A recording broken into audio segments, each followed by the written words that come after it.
शिवसेना उद्धव बाळासाहेब ठाकरे पक्षाच्या उपनेत्या सुषमा अंधारे सध्या आपल्या सोबत आहेत। सुषमाताई, अतिशय दुःखद अशी दुर्घटना घडलेली आहे। इंद्रायणी नदीवरचा पूल कोसळलाय। तुम्हाला याबद्दलची आतापर्यंत काय काय माहिती मिळाली? अत्यंत दुर्दैवी बातमी आहे। पावसाळ्याच्या तोंडाशीच अजून संपूर्ण पावसाळा जायचा आहे आणि पावसाळा सुरू होतानाच इतकी भयंकर बातमी येणं आणि आपण आता आकडा 20 ते 25 सांगतोय, देव करो तो आकडा वाढू नये, मात्र तरी सुद्धा मनुष्यहानी यापेक्षा जास्त झाली असेल त्याची शक्यता नाकारता येत नाही। पण या सगळ्यांच्या निमित्ताने प्रश्न हा उरतो की अशा सगळ्या पुलांचे ऑडिट का केले जात नाहीत?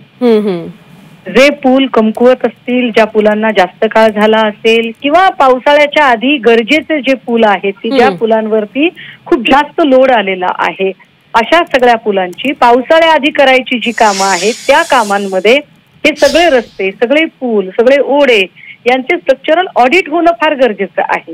तिथे काही कामांची गरज असेल तर ती, विशेष म्हणजे या पुलावर कुठलाही बोर्ड लावलेला नव्हता की पूल कमकुवत आहे किंवा या पुलाचं काही मोडकळीस आलेला आहे।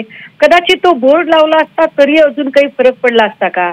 ही घटना बघताना आपल्याला सावित्री पुलावरची झालेली घटना पुन्हा एकदा त्या आठवणी ताज्या करणारी आहे आणि या सगळ्या मनुष्यहानीला जबाबदार प्रशासनाचा अक्षम्य हलगर्जीपणा आहे, ज्यांनी पावसाळ्या आधी अशा सगळ्या महत्वाच्या पुलांचे ऑडिट केले नाहीत किंवा त्याकडे दुर्लक्ष केलं। एका अर्थाने ही जी मनुष्यहानी आहे ही मनुष्यहानी नाही, तर सरकारने हलगर्जीपणाने घेतलेले बळी आहेत। अंधारीजी, आमच्या आता रिपोर्टरने सुद्धा अशी माहिती दिली की पूल जीर्ण झाला होता आणि गेल्या अनेक वर्षांपासून तिथल्या स्थानिकांनी सुद्धा नवीन आणि मोठ्या पुलाची मागणी केली होती, मात्र मागणीकडे वारंवार दुर्लक्ष करण्यात आलं।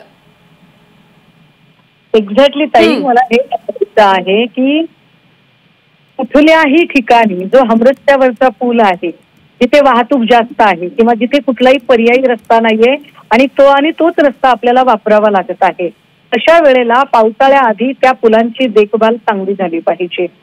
खरं तर बांधकाम विभागाने, सार्वजनिक पाटबंधाऱ्यांनी अशा पुलांचे ऑडिट केले पाहिजे। आता आपण ही बातमी बघतोय, कदाचित 1-2 दिवसात या पुलाचं ऑडिट झालं होतं की नाही याही संबंधाने माहिती पुढे येईल, पण आपण सांगताय ते अजून धक्कादायक आहे की जर ग्रामस्थ वेगळ्या पुलाची मागणी करत होते तर प्रशासन नेमकं काय असं काम करत होतं? तिथले जे लोकप्रतिनिधी आहेत त्या लोकप्रतिनिधींनी नेमकं काय काम केलं? म्हणजे जे सरकार दर 2 दिवसाला, दर 1 दिवसाच्या आड उद्घाटन करत फिरत आहे आणि उद्घाटनाचे मोठमोठे इव्हेंट घेतले जात आहेत, उद्घाटन करण्यापेक्षा आहेत त्या ज्या वास्तू आहेत, आहे ती जी धरोहर आहे त्याचं मेंटेनन्स करा ना। अंधारीताई, तुम्ही एक महत्वाचा मुद्दा मांडलात की पावसाळ्याआधी पुलांचं स्ट्रक्चरल ऑडिट करणं महत्वाचं आहे। अशा पद्धतीनं खरंच राज्यातल्या सगळ्या पुलांचं ऑडिट केलं जातं का दर पावसाळ्यापूर्वी? दर पावसाळ्यापूर्वी निश्चितपणे या संबंधाने माहिती घेतली जाते। मला जेवढं आठवलं 3-4 वर्षांपूर्वी सांगलीला जेव्हा प्रचंड पूर आला, त्याच्या दुसऱ्या वर्षी तशी पूर परिस्थिती होऊ नये म्हणून तत्कालीन त्या खात्याचे मंत्री असणारे जयंतरावजी पाटील यांनी त्या संबंधाने बैठक बोलावली। नुसती बैठक बोलावली नाही तर त्याच्याशी संबंधित असणारे अगदी कर्नाटकाचे सुद्धा सरकारमधले लोक त्या बैठकीला त्यांनी बोलावले होते। मला वाटतंय की सावित्री पुलाची एवढी मोठी घटना घडल्यानंतर ती जाग प्रशासनाला आलीच पाहिजे। जर सरकार लोकांच्या पक्ष फोडण्यामध्ये व्यस्त असेल तर प्रशासकीय अधिकाऱ्यांनी तरी ते लक्षात आणून दिलं पाहिजे। आणि इतका पूल जीर्णशीर्ण झालाय असं आपण सांगताय, तर या पुलाच्या अलीकडे आणि पलीकडे, एंडिंगला आणि स्टार्टिंगला त्या पद्धतीचा बोर्ड का लावला गेला नाही सूचना देणारा की सदरील पूल मोडकळीस आलेला आहे, वाहने जरा सावकाश चालवावी, जास्तीचा लोड होऊ नये, अधिकचा ताण या पुलाला सहन होणार नाही, तर सगळ्या खबरदाऱ्या का घेतल्या नाही प्रशासनाने? दर वेळेला आपलं शहाणपण मागावून सुचणार का? आधी माणसं मरून जाणार, मग सरकार 5-10 लाख रुपये जाहीर करणार आणि मग मोठी मोठी भाषणबाजी होणार, याला काय अर्थ आहे? माणसाच्या जीवाची काहीच किंमत राहिली नाही का आपल्याकडे?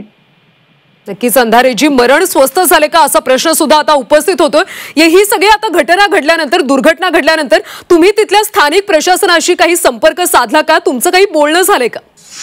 नाही, मला जस्ट आता 2 ते 3 मिनिटांपूर्वी ही घटना कळलेली आहे, परंतु निश्चितच मी याची माहिती आपल्याशी आता संवाद झाल्यानंतर लगेचच मी या सगळ्या प्रकरणाची माहिती घेण्याचा प्रयत्न करेन. नक्कीच सरकारला तुम्ही जाब विचारणार का, तिथल्या स्थानिक आमदारांशी बोलणार का या सगळ्या प्रकरणी? विचारावाच लागेल. हो, सरकारला जाब विचारावा लागेल, कारण शासन प्रशासनाच्या हलगर्जीपणाचे हे सगळे बळी आहेत. ही जी बळींची संख्या आहे ही शासन प्रशासनाच्या हलगर्जीपणामुळे आहे.